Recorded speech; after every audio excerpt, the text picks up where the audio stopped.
Hello everyone, welcome back to my YouTube channel. আগের ব্লগে তোমরা দেখেছিলে আমরা মৌখাম্বাতে স্টে করেছিলাম। এখন বাজে ভোর 4টে। আমরা মৌখাম্বা থেকে মদমাহেশ্বরে যাবার ট্র্যাক শুরু করলাম।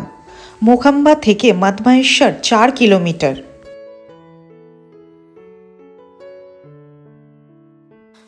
মৌখাম্বা থেকে মদমাহেশ্বরের ট্র্যাকটি এখন সবচেয়ে কঠিন, কারণ এই কয়েক ঘন্টা আমরা অন্ধকার এবং বন্য প্রাণীতে ভরা সংরক্ষিত বনের ভিতরে। আমরা পিছনে না তাকিয়ে সোজা হাঁটতে লাগলাম। এই ট্রেক করার সময় আমরা যে পোলগুলি ইউজ করি সেটি অনেক রক্ষাকারী, কারণ ট্রেক করার সময় হাঁটুতে অনেক জোর পড়ে। এই পোলটি আমাদের শরীরে 60% লোড নিতে সাহায্য করে। রাতের অন্ধকারে এই ট্রেক করার অভিজ্ঞতা আপনাকে মুগ্ধ করবে।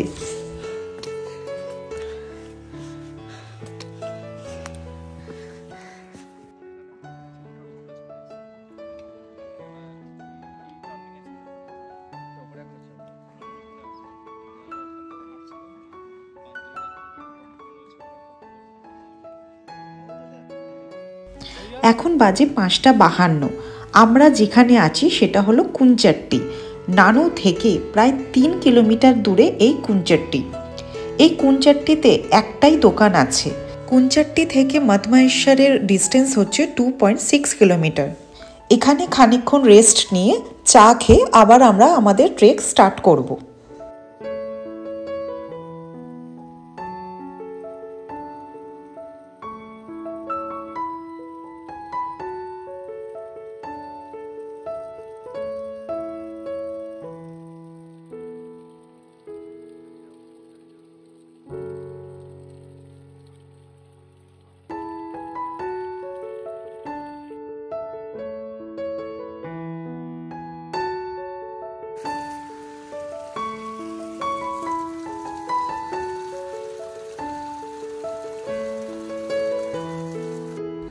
কেদারনাথ বন্যপ্রাণী অভয়ারণ্য একটি বৈচিত্র্যময় বাস্তুসংযোগ ব্যবস্থা হওয়ায় আপনি এখানে নানান সুন্দর সুন্দর পাখি এবং বন্য পশু দেখতে পাবেন, যা আপনার এই ট্রেককে আরও সুন্দর করে তুলবে।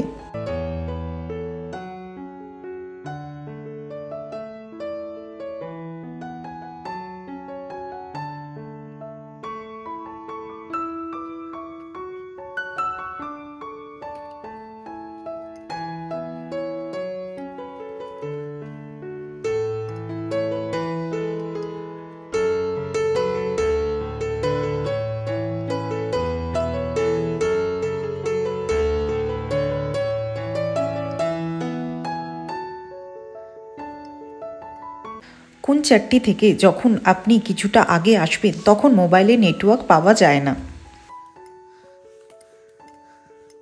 কুঞ্চাট্টি থেকে মন্দিরে পৌঁছানোর শেষ 2-2.5 কিলোমিটার রাস্তা সত্যি বেশ কঠিন খাড়াই। পুরো ট্রেকটাই দিনের আলোয়। রোদে তাপ থাকলেও শীত তেমন লাগে না। আমরা এই ট্রেকিংটি খুব আস্তে আস্তে করেছিলাম, কারণ এখানে যদি আপনি জোরে হাঁটেন তাহলে শরীরে ক্লান্তিভাব বেড়ে যায়। তাই চেষ্টা করবেন আস্তে আস্তে হেঁটে ওপরে ওঠা। আমরা যত উপরে উঠছি চারিদিকটা ততটাই সুন্দর মনে হচ্ছে। সামনের পাহাড়গুলি কি অসাধারণই না লাগছে।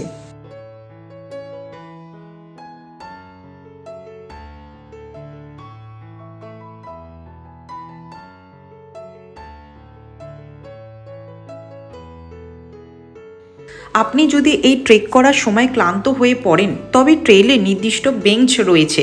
এখানে কয়েক মিনিট বিশ্রাম করুন এবং ট্র্যাকে ফিরে আসুন। হাসতে হাসতে কাট যায়েঙ্গে রাস্তে। সত্যি এই রকম সুন্দর সুন্দর লেখা আপনার এই ট্র্যাককে আরও অসাধারণ করে তুলবে। আপনি যত ওপরে উঠবেন আপনি পাইন গাছে ঘেরা সুন্দর দৃশ্য দেখতে পাবেন। কেদারনাথের মতো ভিড় নেই মদমাহেশ্বরের পথে, তাই কেদারনাথের তুলনায় বেশ দুর্গম পথ হওয়ায় এখানে হাতে গোনা যাত্রী এই মদমাহেশ্বর ট্র্যাকটি করে থাকেন। এই ট্র্যাকে আপনি মাঝে মাঝে বিশাল বড় বড় গাছ দেখতে পাবেন এবং সেই গাছের মধ্যে দিয়ে হালকা বাতাস আপনার এই ট্রেককে আরও সুন্দর করে তুলবে।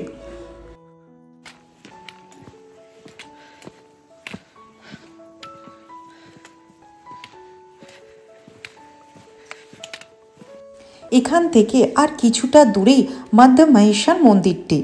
আপনি যখন শেষ কয়েকশো মিটারের কাছে যাবেন মন্দির পর্যন্ত এটি একটি সোজা হাঁটা।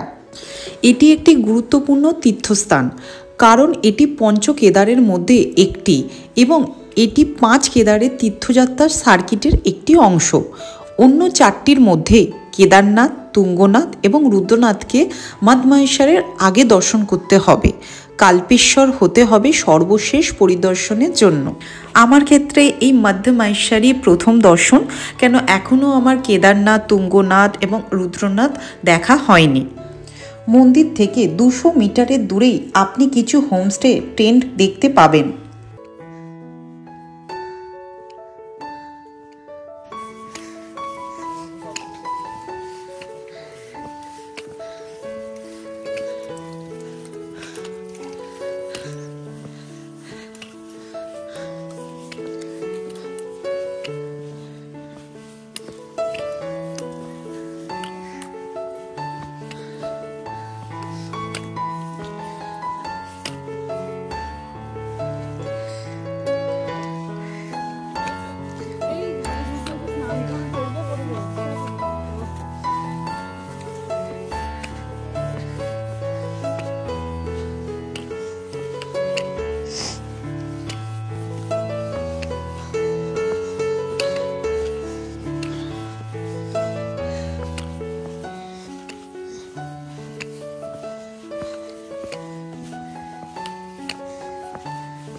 আমরা এখন মধ্য মহেশ্বর ধামে পৌঁছে গেছি।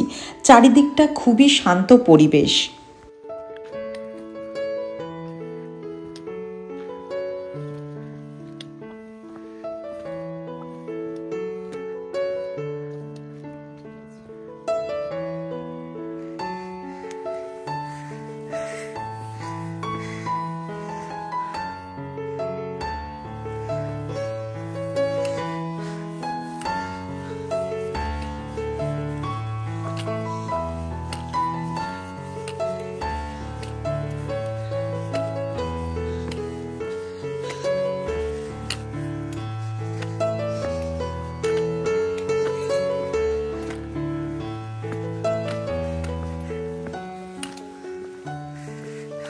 আর কিছুটা যাবার পর আমরা দর্শন পাই পঞ্চ কেদারের দ্বিতীয় কেদার শ্রী মধ্য মহেশ্বর।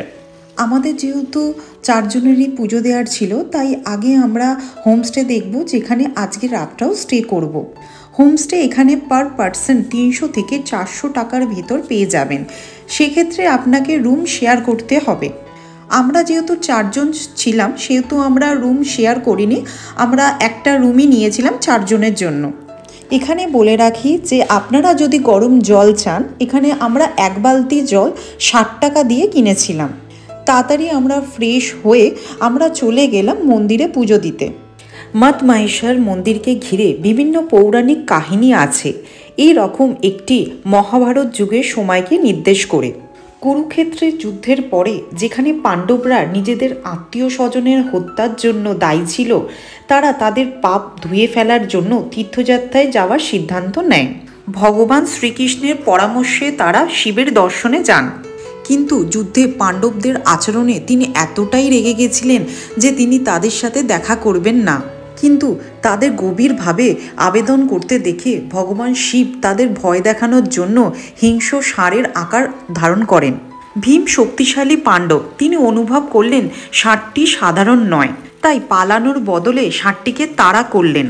পূর্ণ শক্তি দিয়ে সে পেছন থেকে ষাঁড়টিকে ধরে ফেলল, কিন্তু পাশে একটি গর্ত খুঁজে পেয়ে ষাঁড়টি তার মাথাটি ভেতরে ঠেলে দিল। কিন্তু ভীম যথেষ্ট শক্তিশালী ছিল, সে তার সমস্ত শক্তি দিয়ে সেই জন্তুটিকে 5 ভাগে বিভক্ত করে এবং পঞ্চকেদারের জন্ম দেয়। কথিত আছে মদমহেশ্বরে ষাঁড়ের নাভি পড়েছিল। গর্ভগৃহের ভেতরে থাকা শিবলিঙ্গটি একটি নাভির মতো আকৃতির, তাই এটিকে মদ্যমহেশ্বর নাম দেওয়া হয়েছে।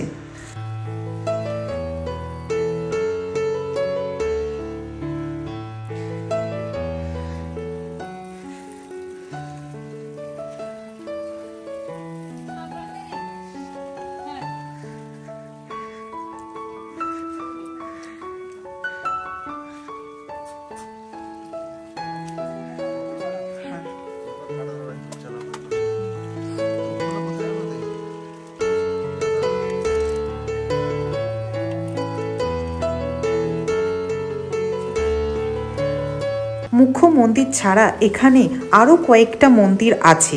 তাদের মধ্যে একটি মা পার্বতী মন্দির এবং গৌরীশঙ্কর মন্দির এবং ভৈরব মন্দির।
মন্দির প্রাঙ্গণে কিছুটা সময় কাটানোর পর এবং পুজো দেওয়ার পর আমরা চলে এলাম দুপুরের লাঞ্চের জন্য।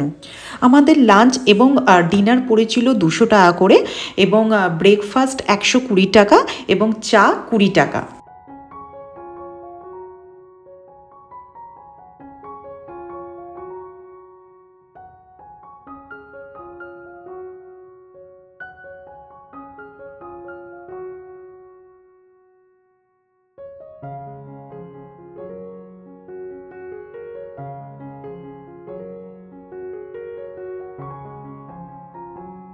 দুপুরে খাবার খেয়ে আমরা বেরিয়ে পড়লাম এই ছোট গ্রামটি ঘুরে দেখার জন্য।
খুব ছোট অথচ প্রাচীন এই মন্দিরের অপরূপ দৃশ্য আপনাকে আপ্লুত করবে।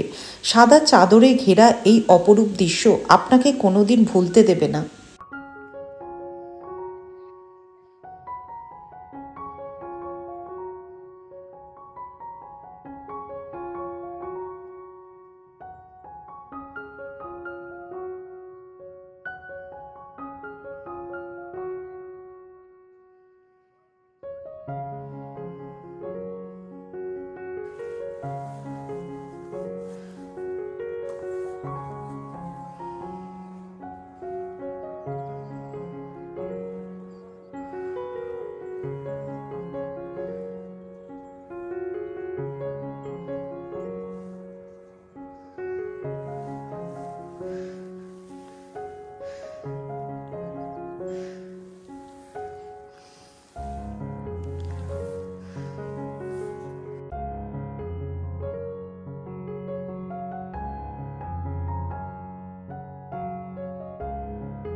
মদমহেশ্বরের মন্দিরে সন্ধ্যার আরতি হয় বিকাল 5টায়। মদমহেশ্বরে আরতির সময় অংশগ্রহণ করা ভক্তদের জন্য অবশ্যই একটা যোগ্য অভিজ্ঞতা। এইভাবেই আর একটি দিন চলে গেল। আজকের এই ভিডিওটি এখানেই শেষ করছি। আপনারা অবশ্যই জানাবেন আমার এই ভিডিওটি আপনাদের কেমন লাগলো, এবং লাইক, শেয়ার, কমেন্ট করতে ভুলবেন না, এবং চ্যানেলটি সাবস্ক্রাইব করতেও ভুলবেন না। Thank you.